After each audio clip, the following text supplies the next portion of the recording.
सभी का एक नए वीडियो में स्वागत है। जैसा कि दोस्तों डीएलएड फर्स्ट सेमेस्टर का आप लोगों का एग्ज़ाम चल रहा है और आज आप लोगों का जो संस्कृत का पेपर हुआ है उस पेपर का मैं आप लोगों को कंप्लीट सॉल्यूशन कराने वाला हूं।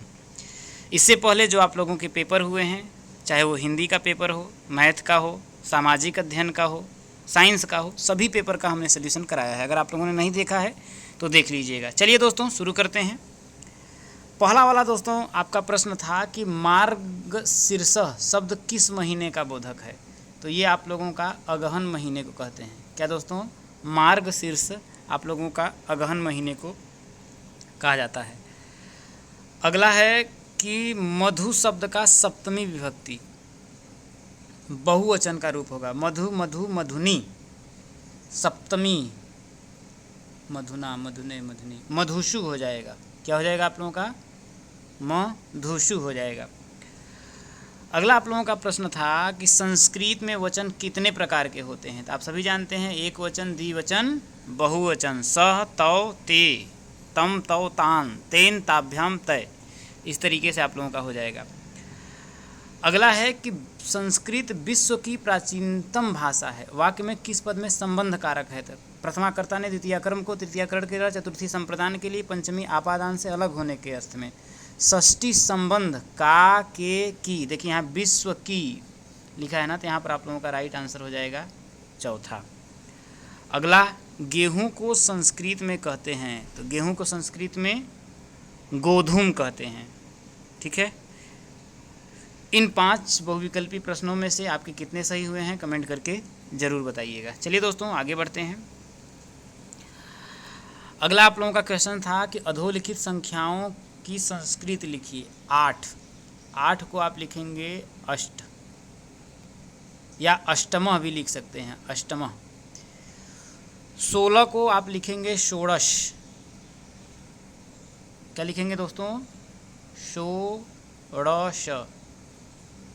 एक मिनट। तो आप लोगों का हो जाएगा, एक मिनट, षोडश, ये आप लोगों का हो जाएगा। ठीक है। अगला आप लोगों का था 20 का। 20 का अगर आप लोगों को लिखना है तो विंशति लिखेंगे। विंशति, विंशति। और 30 को त्रिंशति। क्या दोस्तों? त्रिंशति। इस तरीके से आप लिख सकते हैं। अगला आप लोगों का था, देखिए, किन्हीं 5 पशुओं के नाम संस्कृत में लिखिए। जैसे हिरण है, हिरण को क्या लिखेंगे? हिरण को मृग लिखेंगे या मृग। और आप लोगों का हो जाएगा हाथी। हाथी को अगर लिखेंगे तो क्या लिखेंगे? गज या गजह। और दोस्तों खरगोश, खरगोश को शशकः बोलते हैं, शशकः। और वृक्ष को अगर आप बोलें, लेकिन पशु का नाम है बाघ। अगर आप बोलें, अगर देखा जाए, मैं इसको मिटा देता हूँ, बाघ की बात करें तो बाघ को बोलते हैं व्याघ्र। व्याघ्र हो जाएगा। और बात करें घोड़ा, घोड़ा, घोड़ा को क्या बोलेंगे? तो अश्व, अश्व, अश्व, अश्व मतलब घोड़ा होता है। इस तरीके से आप लिख सकते हैं। खरगोश, खरगोश को क्या बोलते हैं? शशः। इस तरीके से आप लिख सकते हैं। आगे बढ़ते हैं दोस्तों। अगला था आप लोगों का क्वेश्चन नंबर 8। उद्योगिनम पुरुष सिंह मुपैति लक्ष्मी। सूक्ति का हिंदी में अर्थ लिखिए। तो हो जाएगा इसका, देखिए, उद्योगिना पुरुष सिंह मुपैति लक्ष्मी। तो इसका मतलब ये हो जाएगा कि सांसारिक जीवन में परिश्रमी व्यक्ति पर ही लक्ष्मी प्रसन्न होती हैं।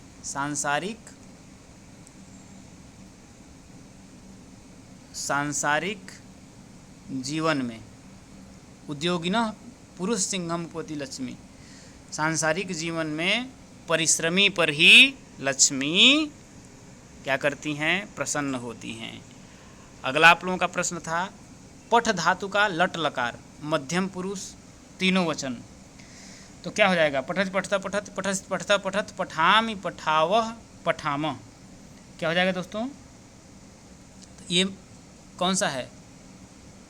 लट लकार मध्यम पुरुष। पठति पठतः पठन्ति पठसि पठसि पठतः पठत, आपका हो जाएगा पठति पठता पठन्ति पठसि पठतः पठत पठामि पठाव पठामः, हाँ पठसि पठतः पठत हो जाएगा। ठीक है। अगला है दोस्तों कि युष्मद सर्वनाम शब्द का तृतीया विभक्ति के तीनों रूप आप लोगों को लिखना था। तो युष्मद का हो जाएगा, क्या हो जाएगा आप लोगों का? युष्मद सतौ ते तमतौ तान तीन ताभ्यम थे, तो ये हो जाएगा त्वया, क्या हो जाएगा दोस्तों? त्वया युवाभ्याम युवाभ्याम त्वया युवाभ्याम युष्माभि, क्या हो जाएगा? युष्माभि, ये आप लोगों का हो जाएगा। त्वया त्वया होगा, त्वया युवाभ्याम युष्माभि, ये आप लोगों का हो जाएगा दोस्तों। अब था ताह विद्यालयम अगच्छन्ति।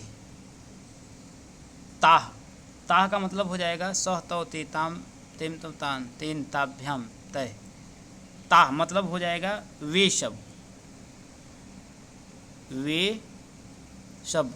विद्यालयम अगच्छन मतलब कि विद्यालय, अगच्छन मतलब अगच्छत अगच्छताम अगच्छन मतलब वे सब विद्यालय, विद्यालय देखिए अगच्छन है मतलब भूतकाल, मतलब गए, वे सब विद्यालय गए, ये आप लोगों का हो जाएगा। ठीक है। अगला है दोस्तों कि भाववाचक संज्ञा को परिभाषित कीजिए, उदाहरण भी लिखिए। तो भाववाचक संज्ञा क्या होती है दोस्तों?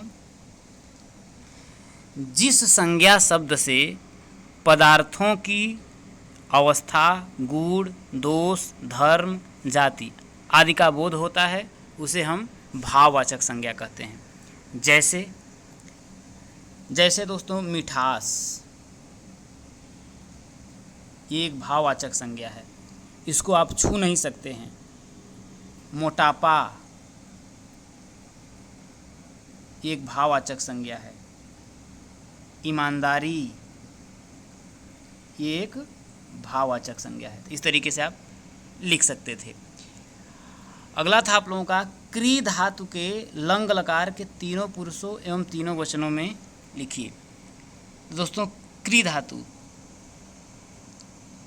क्री मतलब आप लोगों का हो जाएगा करना, तो क्या हो जाएगा? अकरोत, अकरोत, अकरोत, अकुरताम अकुरतन, अकुरुताम अकुरताम अकरोत अकुरताम अकुर्वन, अकुर्वन, अकरोत अकुरताम अकुर्वन, अकरो अकुरतम अकुरूत, यहाँ पर अकरोत, यहाँ पर मैं बोल देता हूँ अकुरुतम अकुरूत, इसके बाद होगा अकुर्वम अकुर्व अकुर्व। तो इस तरीके से आप लिख सकते थे। अगला था आप लोगों का देखिए संस्कृत भाषा में व्याकरण ज्ञान का क्या महत्व है। तो संस्कृत भाषा को शुद्ध रूप से जानना और लिखने के लिए संस्कृत भाषा में हमें व्याकरण ज्ञान की आवश्यकता पड़ती है। किस लिए पड़ती है? कि संस्कृत भाषा को हम सही से जानें, सही से बोलें और सही से लिखें। और संस्कृत शिक्षण में इंटरनेट की उपयोगिता पर प्रकाश डालिए। भाई संस्कृत शिक्षण में इंटरनेट की उपयोगिता क्या है?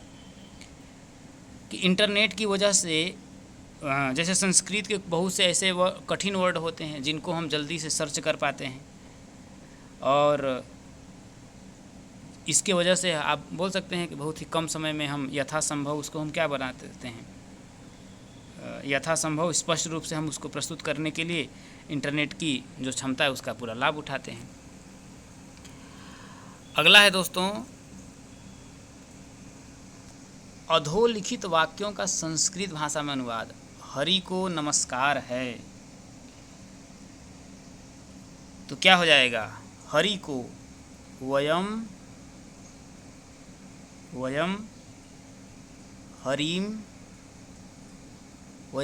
हरिम नश्यामः। क्या होगा? नश्यामः। हरि को नमस्कार है। वह घर जाती है, तो क्या हो जाएगा? सह गृहम गच्छति। क्या हो जाएगा? सह गृहम गच्छति। वह घर जाता है, जाती है। सा गृहम गच्छति। अगला हो जाएगा हम दोनों पढ़ते हैं, तो हम दोनों पढ़ते हैं तो क्या हो जाएगा? अहम, मतलब हम, अहम आवाम हो जाएगा आवाम, अहम आवाम वयम। हाँ, तो आवाम पढ़ते थे,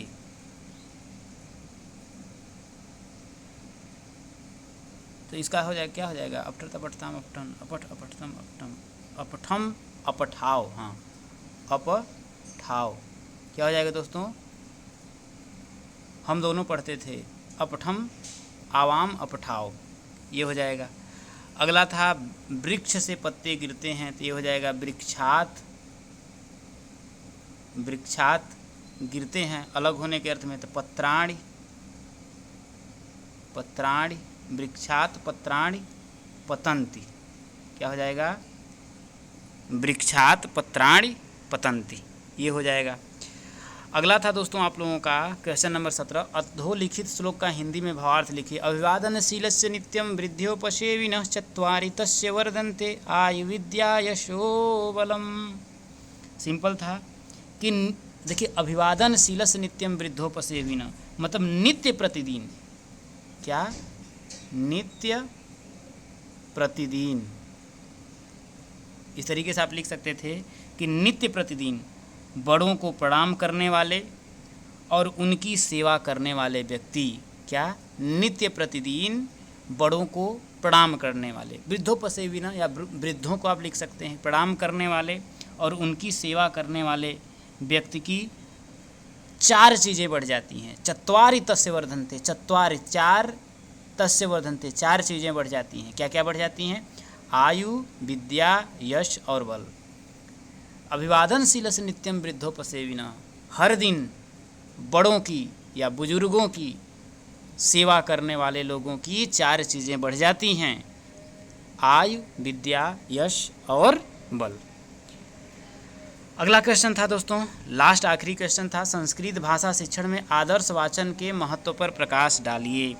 तो आदर्श वाचन आप लोग लिख लिए होंगे बहुत ही आसान भाषा में कि आदर्श वाचन से क्या होता है। जब कोई अध्यापक है कक्षा में छात्रों के समक्ष स्वयं क्या करता है? वाचन प्रस्तुत करता है, उसे हम क्या बोलते हैं? आदर्श वाचन कहते हैं। और अध्यापक अपने वाचन को गति, यति, आरोह, अवरोह, स्वराघात, बलाघात को ध्यान में रखकर कक्षा में प्रयुक्त करता है, तो उससे क्या होता है? तो जो छात्र सुन करके शुद्ध उच्चारण करने की उनके अंदर क्षमता का क्या होता है? विकास होता है। इस तरीके से आप लिखे होंगे। उम्मीद है दोस्तों आप लोगों का पेपर बहुत अच्छा बना होगा। कैसा गया आप लोगों का पेपर?